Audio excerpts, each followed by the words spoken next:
más de este tema tenemos a Héctor Quispe, analista de negocios y deportes, además de columnista de Reporte Índigo en México. Héctor, te saludo con mucho gusto. ¿Cómo estás? Hola, ¿qué tal amigos? ¿Qué tal? Gracias, Alessandra, por esta oportunidad de la entrevista para hablar de lo que más nos apasiona. Así es, Héctor, platícanos. Regresa esta situación que sabemos que no es nueva, se ha dado en los últimos años. Vuelven las multas, los castigos y México ya puso esta sanción porque decide que no quiere pagar. Sí, amiga, aquí es un asunto importante, es lo absurdo que significa tener esta multa, esta sanción económica que ya es una más, ¿no? Y bueno, y se va incrementando, ¿no? El marranito, como decimos en México, ¿no? Vaya que es un negociazo, ¿no? Vivir de multas. Me parece que la Federación Internacional de Fútbol es la que menos autoridad moral tiene para hablar de lo que está correcto o no después de un escándalo terrible de corrupción.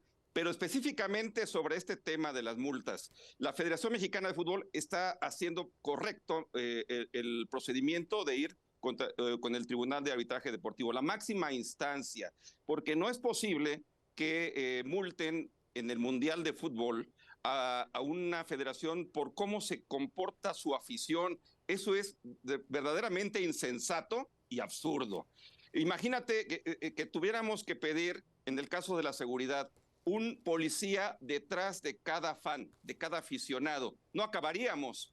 La educación es lo que impera aquí en este tipo de manifestaciones de insultos, y un estadio de fútbol es así. Llega la masa a desahogarse, aunque sea este grito de características, entre comillas, homofóbicas, que hemos realizado diferentes reportajes al respecto, entrevistando a gente que habla y es erudita en cuestiones psicosociales. No es un asunto a veces tan literal, porque la palabra en cuestión puede definir a un montón de cosas, ¿no? No es algo específico que sea homofóbico. Empezando por ahí ya estamos mal, es una interpretación. Y luego que quieras multar a una federación por cómo se comporta su afición, es inaudito, porque finalmente todas las personas de a pie, los que vamos a cualquier espectáculo deportivo, como ahora en el fútbol, soccer, en un campeonato mundial, acuden, ¿no? Y vienen de diferentes orígenes, de diferentes culturas, de diferentes etnias. Es un magno evento deportivo y no puedes tú, estás detrás de la educación de cada persona. La educación es desde la casa. Es ahí donde tenemos que atacar el problema.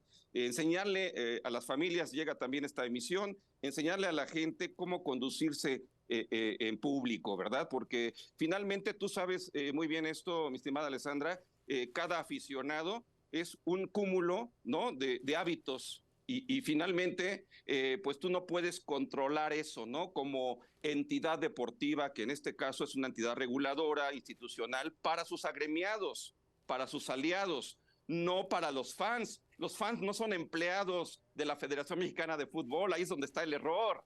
Tenemos que batallar con el asunto de la educación, ¿verdad? Y someternos a la jurisdicción local de cada país. Claro, Héctor, totalmente de acuerdo, empezando por la palabra, ¿no? Que a lo mejor para nosotros como mexicanos, pues no significa lo que dicen que significa. Sin embargo, ya llevamos muchos años en cuestión y discutiendo este tema. Se han hecho campañas, se ha invertido mucho dinero también por parte de la Federación Mexicana de Fútbol para hacer concientización, ¿no? Al aficionado, y también hay ciertas entidades que se encargan de ver si se dijo o no, como el caso del Mundial en Qatar 2022, que nos estaban checando muy de cerca qué aficionados lo decían o no, y bueno, también individualmente habría, se supone, un castigo para estas personas. ¿Tú has visto algún cambio a partir de cuando se prohíbe el grito antes, por supuesto, del Mundial de Rusia 2010, de Rusia? 2018. Hasta ahora, Sí. Exacto, 2018 hasta ahora. ¿Crees que vaya a haber un cambio? No, ningún cambio. No, ningún cambio, porque además el procedimiento es inadecuado. Es decirle a la gente, meterte en el lugar de papá, ¿no? Regañón, y decirte, te voy a castigar. Eso nunca ha funcionado. Este grito nace de la masa con un asunto espontáneo y al final resulta que pues te están sancionando.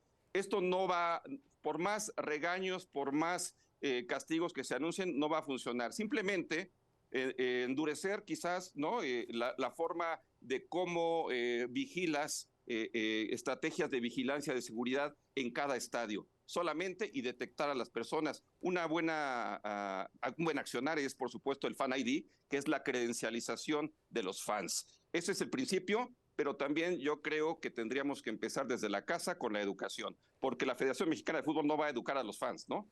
No es su objetivo. Claro, Héctor, la educación es la base de todo, ¿no? Como de la sociedad. Y bueno, sí, ojalá que no sea un castigo ejemplar como eliminarnos de una Copa del Mundo o algo así, más bien que se enfoquen en el Fan ID, como bien lo dices. No, eso no va a progresar y qué bueno que el TAS pueda, en este caso, meter las manos, ¿no? Claro. Y decir, ya basta de multas absurdas, mejor dedíquense a tener más seguridad de los estadios, a tener más mecanismos en favor de las personas con discapacidad, en fin, cosas positivas, que para eso es el deporte, ¿no? Claro. El deporte aglomera los valores universales, aprovechemos esas cualidades intrínsecas del deporte. Efectivamente, Héctor, muchísimas gracias por estar con nosotros. Las veces que sea necesario, Alessandra, aquí estamos con mucho gusto, ¿eh? Qué amable, muy buen día para ti, gracias.